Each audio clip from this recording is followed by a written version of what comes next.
Olá, seja muito bem-vindo a mais um vídeo. Vamos dar uma analisada hoje em uma partida muito interessante do torneio de candidatos daí do ano de 2018. Chegamos finalmente na metade do torneio, round número 7 dos 14 totais. Nesse ponto, todos os jogadores já enfrentaram seus oponentes, os 7 oponentes, e agora eles, a partir do round número 8, vão começar a enfrentar novamente, né, com as cores invertidas, ou seja, uma oportunidade para quem vacilou da primeira vez tentar recuperar aí na segunda. A partir daqui nós vamos destacar hoje Levon Aronha contra Fabiano Caruana. Caruana um dos líderes, Aronha um dos favoritos, né, que era pelo menos um dos favoritos, mas que vem desapontando, cometendo alguns erros bestas aí ao longo do torneio. Vamos ver como foi que seguiu. Essa foi uma partida interessante. O Levon Aronha deu essa partida com D4. Tivemos cavalo F3 por parte do Caruana. C4 E6, cavalo F3 D5, padrão. Cavalo C3, peão domina C4. E aí, aqui eu já queria fazer o primeiro... mostrar o primeiro ponto, né? Do Caruana justamente aceitando entrar nessas linhas, né, do gambito da dama aceito. Coisa que não é muito comum, porque geralmente quando todas as peças negras preferem manter essa estrutura de peões que mostra-se bastante sólida. Então, não é muito comum, né, mas talvez o Fabiano Caruana tenha preparado alguma linha aí no gambito da dama aceito e vamos ver como foi que seguiu a partida. É 4, padrão, né? Abrir já para atacar o bispo e quem sabe depois começar a atacar o peão e quem sabe começar a avançar para atacar o cavalo. Né? É possível também bispo G5 aqui, já para justamente dar uma cravada no cavalo e depois ameaçar o E5. Depois de bispo B4, cravando o cavalo, bispo G5 do outro lado. H6, trocas aí de peças. E só então o bispo toma o peão em C4. Temos C5 contra-atacando no centro imediatamente. Depois de roque, peão domina D4, E5, ataca a dama. É o jeito de você livrar o seu cavalo. E claro, embora as brancas estejam temporariamente com um peão a menos, não significa que elas estão de fato ruins. Até porque é fácil, né, você recapturar o peão no próximo lance. Mas depois de roque, dama E2, bispo E7, torre de AD1, dama C7, saindo essa cravada chata. Bispo D3, cavalo D7. Temos um lance interessante, torre C1, movimentando a mesma torre de novo na fase de abertura. Possível também seria cavalo G3, seguido de torre D8. Me parece uma linha mais natural, né? Mas esse torre C1, já atacando justamente a dama, parece ser um prenúncio do que estava por vir, né? E aí o que é que acontece? Depois de dama 5, você, claro, mantinha a sua dama junto com o seu cavalo defendendo o peão, para se manter a dama no, na, na, no ataque, né, do peão inimigo, a dama acha uma casa interessante em A5. E aí, claro, agora você tem duas peças atacando esse peão contra apenas uma, que é o cavalo em F3 defendendo. Como proceder nesse caso? O Aronha vem com um lance no mínimo interessante. G4, aquele lance típico que você olha assim, você que está iniciando, né? Você está aprendendo o xadrez e tal, você não entende. Eu confesso que até eu também não entendo muitas vezes esse avanço G4, porque é aquele típico lance que, se não der certo, dá muito errado, né? Você debilita um pouco o seu rei, né? E é aquele típico lance comprometedor. Ou você vai para cima, porque se você cometer o mínimo deslize, a partida pode ir por água abaixo. Linhas mais calmas ou mais tranquilas de seguir seria, por exemplo, trazer o cavalo para D2. Ups, perdão, não esse, o cavalo de E. Para D2, por exemplo, onde você coloca mais uma defensora no seu peão. Aqui, nessa posição, você tem também que a daminha 5 ataca tanto esse quanto esse peão, né? Mas agora não é muito interessante para as negras, por exemplo, tomar o peão aqui em A2, porque as brancas conseguem criar algumas complicações. Por exemplo, esse lance de dama E4 é bastante chato, ameaçando o mate na casa H7. Negras são forçadas a jogar o lance G6. E aí agora, por incrível que pareça, bispo C4, atacando a dama e colocando o bispo no excelente diagonal aqui, alinhado com o rei inimigo. É um lance muito bom. Tá? Agora, por exemplo, as negras podem escolher entre tomar o peão ou trazer a dama para A4. O correto é de fato trazer a dama para A4. E aí, depois disso, o jogo continuaria.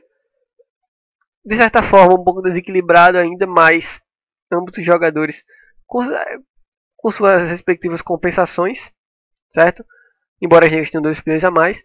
Mas as negras não podem ser gananciosas demais e tomar um peão em B2, por exemplo, por causa justamente das táticas, né? E aqui tem um lance interessante, jogam as brancas nessa posição, tá? Lembrando que isso aqui é uma variante de análise, depois de cavalo de D2, dama toma em A2. Nessa posição as brancas têm um lance interessante, bispo toma o peão em E6, fantástico. Aqui agora, melhor saída é você de fato trazer o rei para G7. Se as brancas tomarem o bispo em E6, que é horrível, as brancas, né, removem o defensor desse peão e aí consegue colocar a dama contra o rei inimigo. O rei tem que vir para H8, as brancas podem fazer a flecha aqui tomando o peão. Depois de rei G8, a dama pode voltar para G6, rei H8. Cavalo C4 ataca a dama, interessante. Se a dama sair, por exemplo, a B3, você pode tentar cavalo G5 e depois de bispo toma em G5 para evitar o mate. Dama H5 cheque, rei G8 para você tomar aqui o bispo com cheque, né? E depois de que o rei viesse para H7, por exemplo, torre de FD1 ameaçando tomar esse peão aqui e depois trazer a torre para cá. É uma ameaça muito forte. Bem, aqui agora as negras teriam que jogar algo tipo dama A2, contra-atacando esse peão aqui. Agora, se você tomar, você leva mate, né? Se você tomar aqui em D4, se você tomar em D4, leva mate, com dama toma em F2, depois que o rei sair. Né? Depois que o rei saísse, você daria o mate aqui, com a dama, e depois a torre, capturando aqui embaixo. E claro, as brancas teriam que jogar o lance torre D2 intermediário, depois que a dama voltasse, só então tomar, porque agora não tem ninguém assim atacando aqui, né? Não tem 2 peças, e aí essa ameaça aqui é muito, muito forte. Mas beleza, depois de bispo toma em E6, colocando o bispo nessa excelente casa, rei G7, por exemplo, você tem agora torre toma em C8, muito interessante essa linha. Depois de torre toma em C8, bispo toma o cavalo em D7, torre C2, torre D1 defendendo o cavalo. E as brancas teriam 2 peças contra uma torre e 2 peões para as negras. Um jogo bastante desequilibrado, mas brancas bem melhores nessa posição.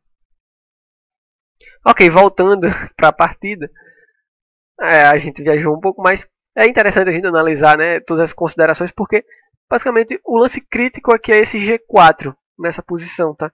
Esse lance G4 muda a cara de toda a partida e basicamente tem alguns lances que eu gosto de dizer que quando eles são feitos, basicamente você sabe que a partida ou vai terminar com a vitória de brancas ou das negras, mas jamais empate. E esse G4 é um desses lances. Você sabe que um dos dois vai ganhar.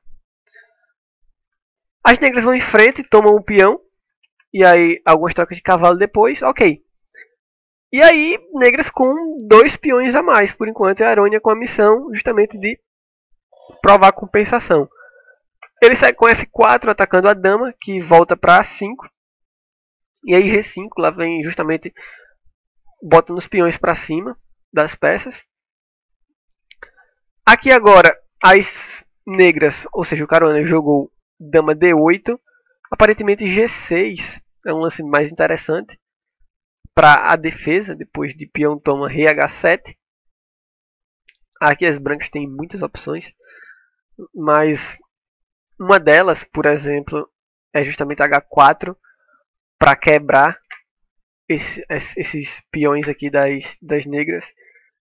O rei poderia até tomar, por causa que depois torre F2, por exemplo, ou para cá ou para cá, dama H5, fazendo a troca de damas, né? E aí as negras estão muito melhores justamente por causa dos 2 peões a mais. Seguiu dama D8, que não é um lance ruim, também é um lance justo, aceitável para a defesa. H4, temos o bispo D7, desenvolvendo. Peão toma em H6, G6, H5. O rei veio para H8, evitando alguns possíveis cheques aqui, né? Claro que tomar o peão só ajudaria as brancas, com dama H5. Ok, rei H8, evitando algum possível cheque muito chato. E aí depois de rei H2, acredito que o Aroni deve ter pensado, vou tirar meu rei da coluna G, porque eu posso usar essa coluna aqui para colocar peças, né? E começar a colocar um ataque. Mas aparentemente peão toma em G6, peão tomou peão, cavalo C5, é uma linha mais sólida. Você agora ameaça recuperar um peão de volta, depois de torre C8. O peão não faz muito sentido de ser capturado, então cavalo toma o bispo, peão toma, dama E5, cheque, depois de bispo F6, torre toma, dama tem que voltar para E4, torre G8, e o jogo está mais igualado, né? As brancas vão conseguir neutralizar as situações, apesar do peão a mais das negras, uma linha mais sólida. Mas seguiu RH2, isso permite um certo contra-jogo às negras, por causa que o Carona agora consegue ativar as peças dele, depois de bispo C6, né? Já dando uma mirada aqui no cavalo e colocando ele nessa excelente diagonal. Temos torre F3, bispo D6, olha só, bispo também agora alinhado contra o rei inimigo. E aí depois de dama F2, bispo vem para C7, uma vez que para evitar alguns golpes táticos, né, onde o cavalo poderia capturar esse bispo aqui, não muito interessante. Depois de rei H3, saindo justamente, dando a escravada nesse peão, né, saindo dessa cravada chata. Dama E7.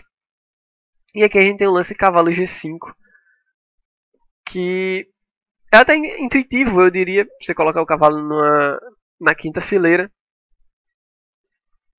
E, de fato, você entregar esse sacrifício de qualidade, mas ele é um sacrifício duvidoso, tá? Aqui agora, torre G1, parece uma linha mais sólida, onde você justamente começa a concentrar forças na coluna G para atacar o rei inimigo.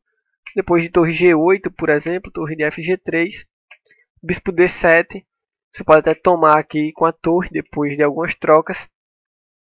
Bispo toma em F4, de novo as linhas de empate começam a surgir. Primeiro que você não pode tomar esse bispo aqui, se você tomar, você leva um cheque a descoberto aqui do bispo, né? E a dama está caindo. Então, bispo toma em F4 garante as linhas de igualdade, onde apesar de que as peças brancas estão muito ativas, as negras têm um peão a mais. E além disso,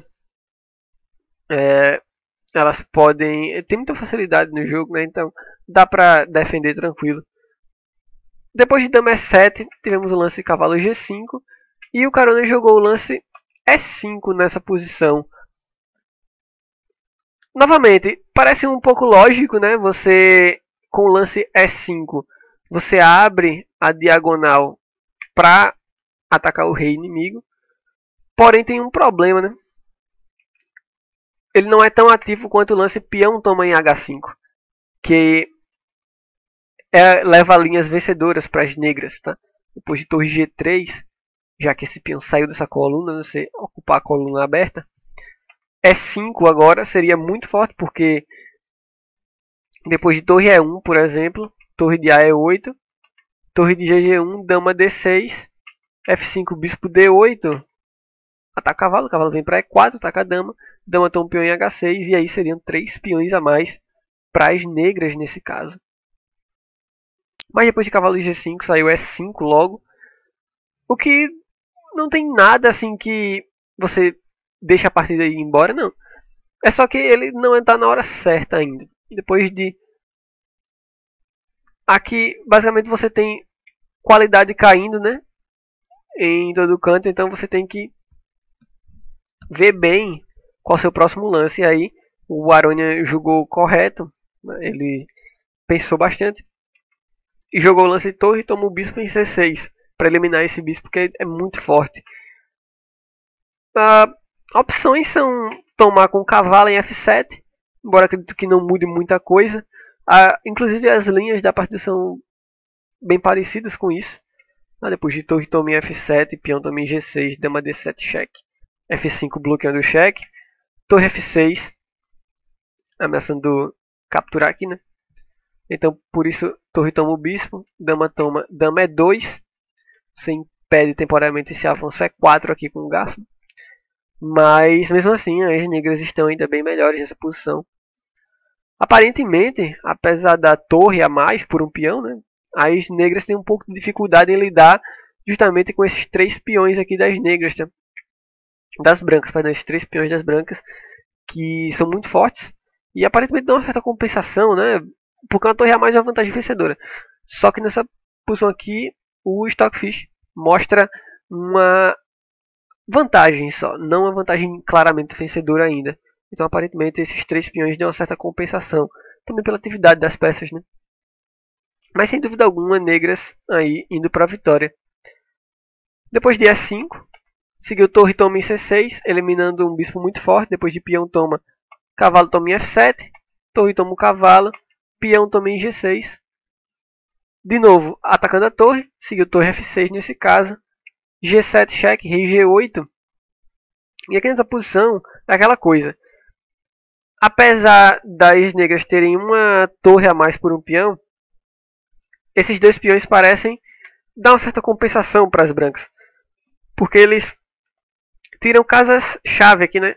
Eles controlam essas 2 casas, certo? E você tem essa dificuldade, né? Por exemplo, agora aqui, o Aronha tinha um empate nas mãos praticamente. Ao jogar dama H4, um lance muito massa. Você dá uma cravada nessa torre aqui, mirando a dama. E aqui agora não importa muito que as negras joguem. Parece que o Aranha tem ideias de cheque perpétuo justamente por causa dessas debilidades aqui, né? Por exemplo, se seu bispo está aqui na casa C4, ele dá cheque. E a única casa que o rei tem para escapar é justamente a casa H7. Se o seu bispo, por outro lado, vamos supor que o rei está aqui em H7, seu bispo está aqui, a única casa que o rei, se ele está aqui, o rei, e a única casa que ele tem para vir é essa. Então, ele tem ideias de cheque perpétuo com o bispo, né? Então, é justamente a ideia de empate. Se é 4 agora com garfo, H7 cheque, depois de rei toma, torre G3. Claro, um pouco complicado às vezes de ver isso, naturalmente, depois de rei H8. Uma troquinha aí de peões, mas justamente para você vir com essa ideia de cheque perpétuo e as brancas conseguem o cheque perpétuo, né?